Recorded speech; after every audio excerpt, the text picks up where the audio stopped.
കയറ്റിറക്കുമതി സംവിധാനമുള്ള ഇന്ത്യയിലെ ആദ്യത്തെ തുറമുഖം കൂടിയാണ് വിഴിഞ്ഞം തുറമുഖം എന്നത് അഭിമാനകരമായ ഒരു നേട്ടമാണ്.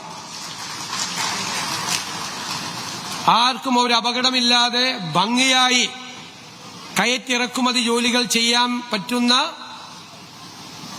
ആർട്ടിഫിഷ്യൽ ഇന്റലിജൻസിന്റെ കൂടെ സഹായത്തോടുകൂടി പ്രവർത്തിക്കുന്ന ഒരു സംവിധാനം ഇന്ത്യയിൽ ആദ്യമായി നമ്മുടെ തിരുവനന്തപുരത്ത് ഉണ്ടായിരിക്കുന്നു എന്നത് നമുക്കെല്ലാവർക്കും അഭിമാനകരമായ കാര്യമാണ്. നമുക്കറിയാം, ഈ പോർട്ടിനോടനുബന്ധിച്ച് ഒരുപാട് കാര്യങ്ങൾ നമുക്ക് ചെയ്തു തീർക്കേണ്ടതുണ്ട്.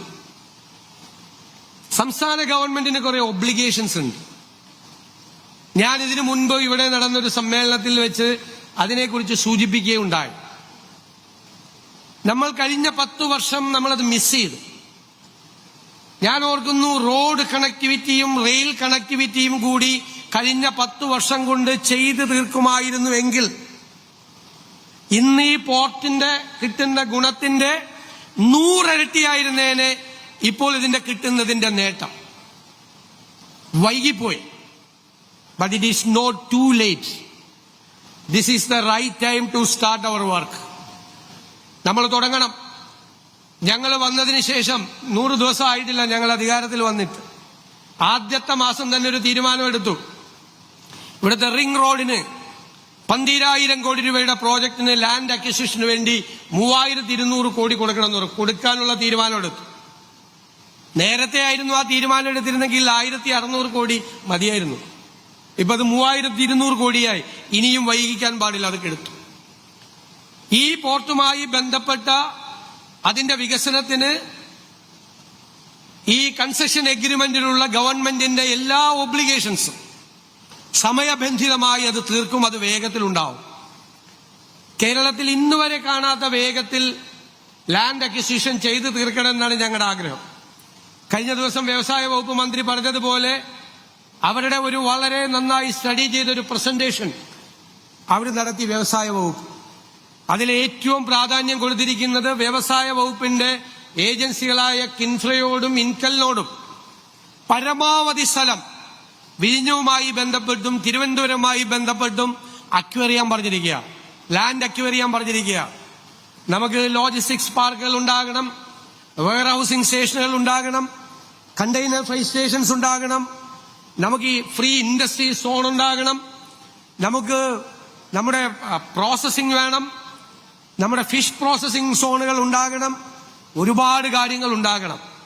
കേരളത്തിലെ നമ്മുടെ പ്രോഡക്റ്റുകൾ കൂടി നമുക്ക് കയറ്റുമതി ചെയ്യാൻ പറ്റണം.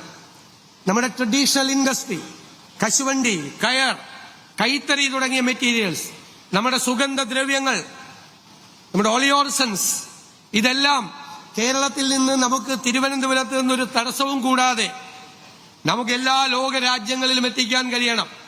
ഇന്ന് ഞങ്ങളെ അത്ഭുതപ്പെടുത്തിയത്, ഇന്ന് കയറ്റുമതി ചെയ്യുന്ന സാധനത്തിൽ 2 സ്ഥാപനങ്ങളുടെ നിലമേൽ എന്ന് പറയുന്ന സ്ഥാപനത്തിന്റെയും ആസ്പിൻ വാളിന്റെയും ഫുഡ് പ്രോഡക്ട്സ് പോവുകയാണ്. എന്തൊക്കെ ഉണ്ടെന്നറിയാം ഇന്ന് പോകുന്നതിൽ? ഇഡലിയും സാമ്പാറും ഉണ്ട്.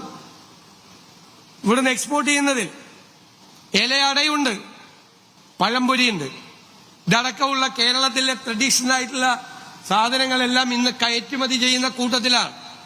അപ്പം ഞങ്ങൾ ഗവൺമെന്റ് ബജറ്റിൽ പ്രഖ്യാപിച്ചിട്ടുണ്ട്, കേരളത്തിൽ ഉണ്ടാക്കുന്ന പ്രോഡക്റ്റുകൾ, വാല്യൂ ആഡഡ് പ്രോഡക്റ്റുകൾ, അതിനെല്ലാം ഞങ്ങൾ കേരള ബ്രാൻഡ് കൊടുക്കുകയാണ് പരിശോധിച്ച്. ആ കേരള ബ്രാൻഡിലുള്ള ഉൽപ്പന്നങ്ങൾ കൂടി ഇവിടെ നിന്ന് കയറ്റുമതി ചെയ്യപ്പെടാൻ കഴിയും എന്നുള്ളത് നമ്മുടെ വലിയ സ്വപ്നമാണ്. ആ സ്വപ്നം യാഥാർത്ഥ്യമാക്കാനാണ് ഇന്നുള്ള ഈ സംഭവം തുടങ്ങിയിരിക്കുന്നത്. ഇതിന്റെ അനുബന്ധമായ കാര്യങ്ങൾ സമയബന്ധിതമായി തീർക്കാനുള്ള ഉത്തരവാദിത്വം ഗവൺമെന്റിന് വേണ്ടി ഞങ്ങൾ ഏറ്റെടുക്കുന്നു. തീർച്ചയായും അത് നടപ്പിലാക്കും.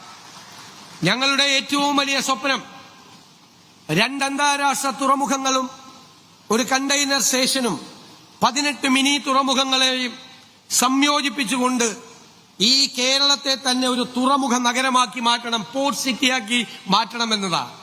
അതിനാണ് മിഷൻ സമുദ്ര ഇന്ന് നമ്മൾ ആരംഭിക്കുന്നത്. മിഷൻ സമുദ്രയുടെ പ്രഖ്യാപനം കൂടിയായി, അതിനുള്ള വേദിയായി കൂടി ഈ സ്റ്റേജ് മാറുകയാണ്. കേരളം ഇതുവരെ അന്വേഷിച്ചു പോകാത്ത, നമ്മൾ എക്സ്പ്ലോർ ചെയ്യാത്ത നമ്മുടെ ഒരു പോസിബിലിറ്റി. നമുക്കറിയാം, നമുക്ക് ഒരുപാട് പ്രശ്നങ്ങളുണ്ട്. നമ്മുടെ ജനസാന്ദ്രത വളരെ വലുതാണ്. നമ്മുടെ ഭൂരിഭാഗം ഭൂമിയും റെഗുലേറ്റഡ് ആണ്. Forest act, paddy act, CRZ. അപ്പൊ നമ്മുടെ അഡ്വാൻറ്റേജസ് ആണ് നമ്മൾ അന്വേഷിച്ചു പോകേണ്ടത്. നമ്മുടെ അഡ്വാൻറ്റേജസ് എന്താ?